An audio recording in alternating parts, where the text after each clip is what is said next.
নমস্কার বন্ধুরা, আমি সৌম্যদীপ পালিত। Welcome to SDP channel.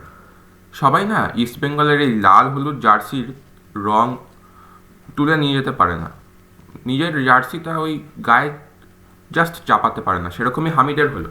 নতুন প্লেয়ারও আসছে, এক্স্যাক্টলি নতুন প্লেয়ারও আসছে। আর কী এমন হলো হামিদের যে ওকে ছেড়ে দিতে হলো ইস্ট বেঙ্গল? কী এমন হলো সবই জানতে পারবেন এই ভিডিওতে।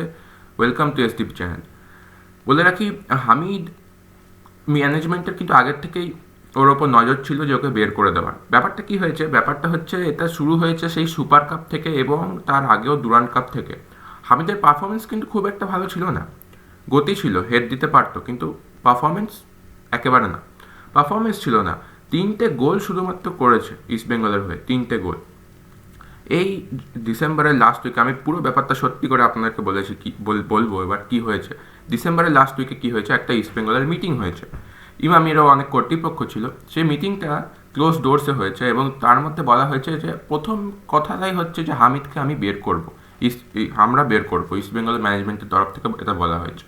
হামিদের পারফরমেন্স খুবই বাজে। আর মেন ব্যাপারটা হচ্ছে হামিদের সঙ্গে কিন্তু কোচ এবং ম্যানেজমেন্টের একটা অলওয়েজ একটা অপোজিশন ব্যাপার চলতোই। কেননা কি হয়েছে, হামিদ পারফরমেন্স খারাপ। আর এক একটা ম্যাচ ছিল যেখানে হামিদ কিন্তু নিজের থেকে লাল কার্ড, হলুদ কার্ড এরকম দেখে নিচ্ছিল। আর তার ওপর থেকে ট্রেনিংয়ে ওকে যতটা বলা হয়েছিল যে তুমি এতটাই করবে, তার কারণ তুমি অ্যাটাকার, একটা কোচের হিসেবে চলো, সেটা ও মানেনি। বেশি চাপ দিয়ে বেশি দেখাতে গিয়ে, পাকামো দেখাতে গিয়ে ইনজিওর্ড হয়ে গেছে। আর সেই ইনজুরির জন্য কিন্তু ইস্ট বেঙ্গল ওকে পায়নি, লাস্টের দিকে সুপার কাপে ওকে পায়নি। ব্যক্তিগত পাকামো ম্যানেজমেন্টের একেবারে খারাপ লেগেছে। হামিদ নিজেও চাইছিল, হামিদের নিজেও যেটা ওর ক্লেম করছে যে আমি নিজেও চাইছিলাম যে আমি মরক্কোতে চলে যাবো, মরক্কোর ক্লাবে কি খেলবো, ওখানে আমার সব কিছু শ্যুট করে, আমি খেলতে চাই, মরক্কোতে আমি চলে যাবো। তাই ইস্ট বেঙ্গলে ওকে খুঁজছিল যে ছাড়ার। আর পার্সোনালি হামিদ, ওর একবারে এনভায়রনমেন্টটা বাজে লেগেছে। ও চাইছিল যে আমি মরক্কোতে চলে যাবো, মরক্কোতে গিয়ে ওই লিগে খেলবো। সেই হিসেব মতো হামিদকেও বলা হয়েছে তুমি চলে যাও এবং মরক্কোতে চলে যাও, এবং হামিদ নিজেও জাস্ট চলে গেছে। তাহলে এখানেই হচ্ছে হামিদ আহাদাদের চ্যাপ্টার ক্লোজড, ইস্ট বেঙ্গলের সঙ্গে চ্যাপ্টার ক্লোজড। এইবার বলে রাখি যে গেছে সে তো গেছে, রিপ্লেসকে করবে ইস্ট বেঙ্গল? কি নতুন কিছু ভাবছে? হ্যাঁ, ভেবেছে।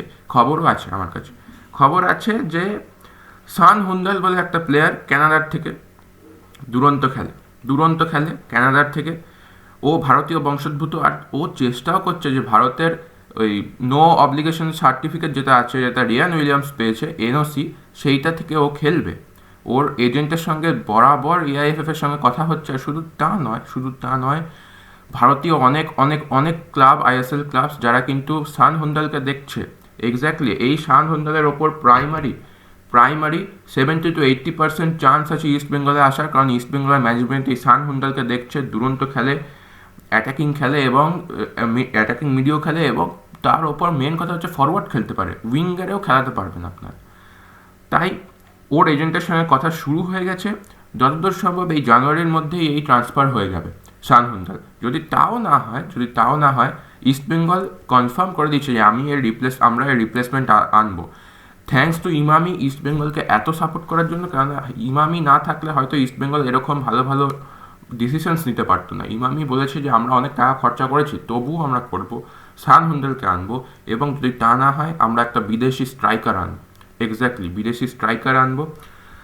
তার উপর আরেকটা বলে রাখি, হিরোশি প্রায় চলে গেছে, 90% কনফার্ম হিরোশি চলে যাবে।